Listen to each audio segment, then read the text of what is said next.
Halo semua, gimana kabarnya? Semoga teman-teman dalam keadaan sehat dan baik-baik saja. Pada video kali ini kita akan melihat Boruto episode 209 berjudul Paria atau Pariah. Untuk tanggal tayangnya sendiri berdasarkan info yang beredar, sepertinya episode 209 akan diundur atau delay karena Jepang sedang mengadakan Olimpiade 2020. Kemarin sempat ada beberapa isu mengenai hal ini, namun dari beberapa fanspage olahraga mengatakan kalau Jepang akan tetap menggelar Olimpiade di tengah pandemi tanpa adanya penonton. Berarti kemungkinan delay sepertinya memang akan terjadi dan berarti Boruto episode 209 akan rilis tanggal 25 Juli 2021. Sebelum kita masuk ke pembahasannya, bantu channel ini agar bisa berkembang dan terus menyajikan konten-konten seputar film serta anime dengan klik like dan subscribe-nya. Boruto episode 209 merupakan episode canon. Episode canon itu merupakan sebuah episode resmi yang dikeluarkan oleh autornya sendiri.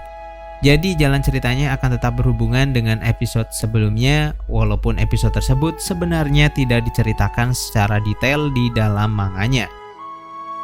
Tapi dengan adanya episode canon ini sebenarnya kita malah akan lebih tahu tentang sebuah kebenaran mengenai apa yang terjadi dalam cerita ini.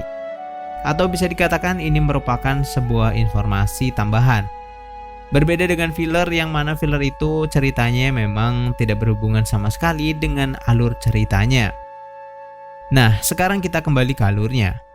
Kawaki yang berada di rumah sakit setelah bertarung melawan Boro kembali mengingat kejadian tentang bagaimana ia mendapatkan segel karma. Tentu di episode sebelumnya kita telah mengetahui atau melihat cara Jigen untuk mendapatkan Kawaki. Mulai dari ketidaksengajaan Delta menemukan bekas darah milik Kawaki yang sepertinya darah tersebut memang cocok dijadikan sebagai calon wadah Iziki. Dan akhirnya Jigen datang sendiri ke rumah ayah Kawaki dan menawarinya sejumlah uang yang sangat banyak agar ayah Kawaki mau menjual anaknya. Setelah itu Jigen membawa Kawaki ke laboratorium untuk dilakukan uji coba dengan memasukkan karma ke dalam tubuhnya. Kawaki juga memikirkan kejadian yang terjadi kepada Boruto, di mana di pertarungan sebelumnya, Boruto tiba-tiba berubah menjadi aneh dan ia memiliki kekuatan yang luar biasa. Itu adalah akibat dari segel karma yang ada di tubuh Boruto. Kawaki masih belum mengerti apa yang membuat Boruto seolah-olah seperti orang lain.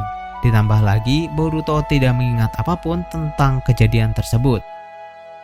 Kawaki sebelumnya mengira kalau karma hanyalah sebuah alat yang ditanamkan ke dalam tubuhnya, namun ia tidak tahu tujuan sebenarnya kenapa Jigen memberikan karma kepadanya. Dengan memikirkan hal tersebut, Kawaki merasa sepertinya kalau desa Konoha sekarang berada dalam situasi berbahaya. Ditambah lagi Jigen juga masih ada di luar sana bersiap untuk kembali kapan saja. Bisa dengan muncul secara terang-terangan atau muncul kembali lewat segel karma yang ada di tubuh Kawaki. Kawaki menceritakan hal tersebut kepada Shikamaru. Dan Shikamaru akhirnya meminta Kawaki untuk tetap berada di dalam pengawasan Naruto setelah Naruto tersadar. Tapi kali ini penjagaan terhadap Kawaki akan semakin ketat. Karena seperti yang dikatakan oleh Kawaki, Jigen bisa muncul kapan saja dan dari mana saja. Tentu Shikamaru tidak ingin mengambil resiko terlalu besar dengan adanya peristiwa tersebut. Setelah itu Kawaki pulang ke rumah Naruto. Di situ ia kembali mengatakan kalau keluarga Uzumaki selama ini sangat baik kepadanya. Selain itu Kawaki juga sudah mulai berteman dengan anak-anak Konoha yang lain. Dengan keadaan tersebut, walaupun Kawaki merasa sangat nyaman, nyatanya hal tersebut malah membuat Kawaki semakin khawatir. Karena dengan kehadirannya mungkin akan membahayakan janin-janin Konoha yang berteman dengannya. Saat Kawaki termenung, tiba-tiba ia melihat Himawari yang bertingkah aneh.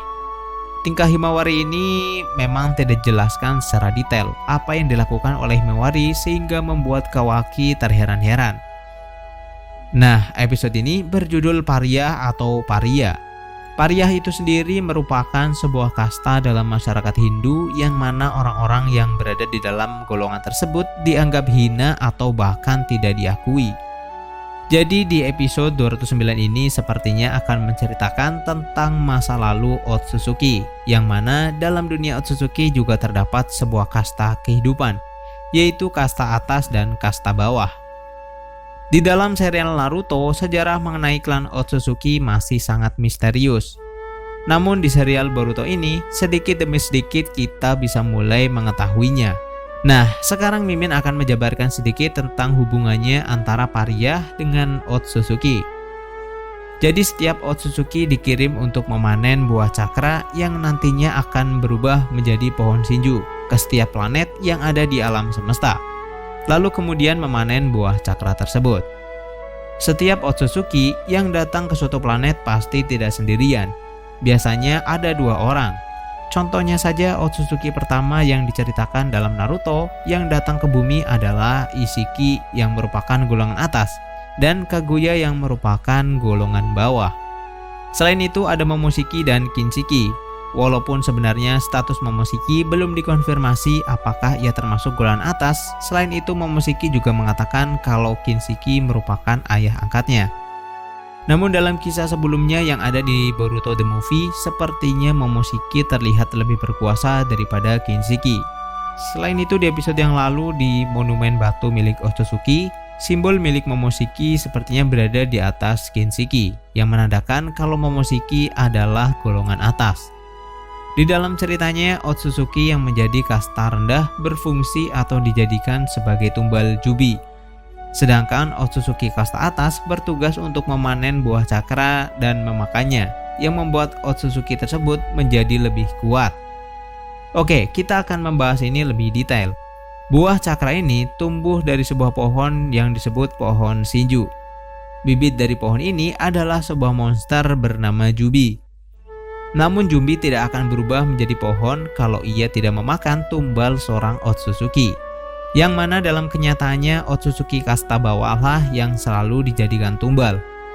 Sebenarnya Otsutsuki kasta atas juga bisa dijadikan sebagai tumbal.